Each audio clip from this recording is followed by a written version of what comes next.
సందీప్ కిషన్ గారు ఇప్పుడు మాట్లాడతారు.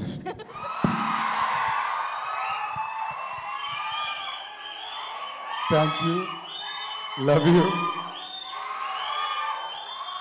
ఎవర్రా మీరంతా?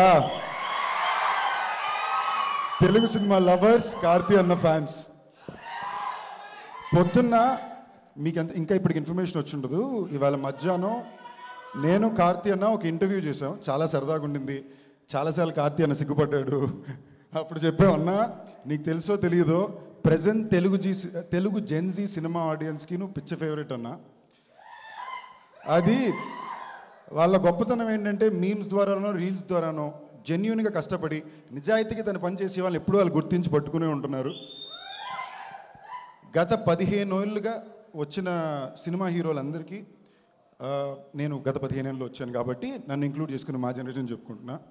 మీరు కాలేజ్ యూజువలీ సినిమా ఇండస్ట్రీ ఒక కాలేజ్ అంటే మనం ఫస్ట్ ఇయర్లో చేరినప్పుడు అందరికి ఒక favourite most accessible 4th year senior ఉంటారు. ఎప్పుడన్నా ఈయన అడగొచ్చు, ఇవన్నీ ఏ పని ఎలా చేస్తున్నాడో చూడొచ్చు. అలాగా నాకు నా సెట్లో ఉన్న వాళ్ళందరికీ కూడా ఎప్పుడూ కార్తీ అన్న అవైలబుల్గా ఉన్నాడు. చాలా ఫ్రెండ్లీగా రీచ్ అవుట్ అయ్యాడు. నేను ఎప్పుడు తమిళ సినిమాలు చేసినా నాకు ఫస్ట్ పరిగెట్టుకు వచ్చి సపోర్ట్ చేసేది కార్తీ అన్నే. నాకు లోపల కూడా చిన్న కోరిక ఏంటంటే మనం తెలుగు వాళ్ళం కార్తీ అన్నని అంతలా యాక్సెప్ట్ చేసుకున్నాం. అలా ఒక తెలుగు వాడిని నేను తమిళ్లో యాక్సెప్ట్ అవ్వలేనా అన్నని ఇన్స్పైర్ చేసింది కూడా కార్తీ అన్నే. మామూలుగా గత 15 ఏళ్ళలో మీరు ఏ హీరోని చూసినా కూడా వాళ్ళు నేను ఇలాంటి సినిమా చేయాలనుకుంటున్నాను 3 సినిమా చెప్తే అందులో ఒక సినిమా తప్పకుండా కార్తీ అన్నది ఉంటుంది. సో ఉన్మే అసలు అన్న ఇలాగే సిగ్గుపడ్డాడు ఇంటర్వ్యూలో. సో అన్న ఈ స్పీచ్లో సరదాగా చెప్పేది అన్నీ దాటి వావాతి ఇస్ అ కార్తీ అన్న ఫిల్మ్. కార్తీ అన్న సినిమా అంటేనే తెలుగు వాళ్ళు అందరూ చూస్తారు. ఇది స్పెసిఫిక్గా ప్రతిసారి చెప్పక్కర్లా, అదొక ఇన్హెరెంట్ ఫీలింగ్. లవ్ యూ అన్న. నలన్ కుమారస్వామి, ఆయన గురించి తప్పకుండా చెప్పాలి. చాలా యునీక్ ఫిల్మ్ మేకర్ అండి. నేను ఒక సెట్ ఆఫ్ ఫిల్మ్ మేకర్స్ని తిక్కల్ ఫిల్మ్ మేకర్లు అంటాను. మన అదృష్టం కొద్దీ మన తెలుగులో తిక్కల ఫిల్మ్ మేకర్లు అందరూ అక్కడే ఉన్నారు. వాళ్ళని నేను ఎందుకంటానంటే వాళ్ళ 6 నెలలైనా 6 సంవత్సరాలైనా వాళ్ళకి నచ్చిన సినిమానే చేస్తారు.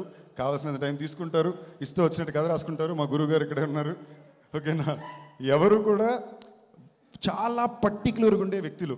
వాళ్ళతో అప్పుడప్పుడు పనిచేయడమే యాక్టర్గా చాలా డిఫికల్ట్. ఈయన ప్రతిసారి అలాంటి వాళ్ళతోనే పనిచేస్తుంటారు.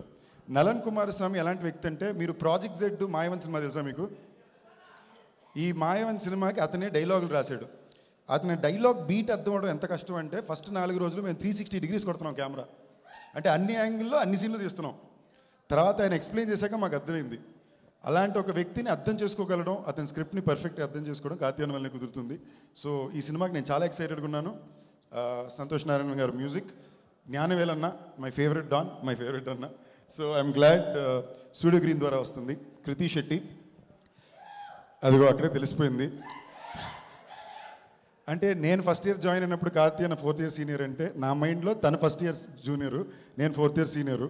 కాలేజ్లో కొత్తగా ఒక అమ్మాయి వస్తుంది కదా, ఎక్కువ పొగిడినా ప్రాబ్లమే, పొగడకపోయినా ప్రాబ్లమే. But extremely hard working, very talented. మీ అందరి తరపున ఏమన్నా చెప్పాలా? అది నేను చెప్తే ఇది రీల్ ట్రెండింగ్ అయిపోద్ది, వాళ్ళే చెప్పేశారు. సో శశి గారు, మీ హ్యాండ్ చాలా మంచిదని చాలా చోట్ల విన్నానండి. సో ఈ సినిమా కూడా మీ చేతి చాలా జెన్యూన్గా అండి. ఇండస్ట్రీలో మొత్తం మీ హ్యాండ్ చాలా మంచిదని ఉందండి. I really hope it once again works for this. And ఇక్కడ స్టేజ్ మీద చాలా మంది నా ఫేవరెట్ డైరెక్టర్స్ ఉన్నా. I just want take a quick second to speak about Rahul. Girl friend మొన్నే చూసా, ఏం సినిమా తీసేవరా, బ్యూటిఫుల్ ఫిల్మ్. ఒక్కసారి మనం అందరూ ఆ సినిమాకి తప్పకుండా క్లాప్ చేయాలి. That film deserves to be clap for. That's all. ఎవరి పేరైనా మర్చిపోతే ప్లీజ్ తప్పు తీసుకోవద్దు. Thank you all. విషింగ్ అన్నగారు వస్తున్నారు. All the very best. Thank you so much Sandeep Kishan గారు.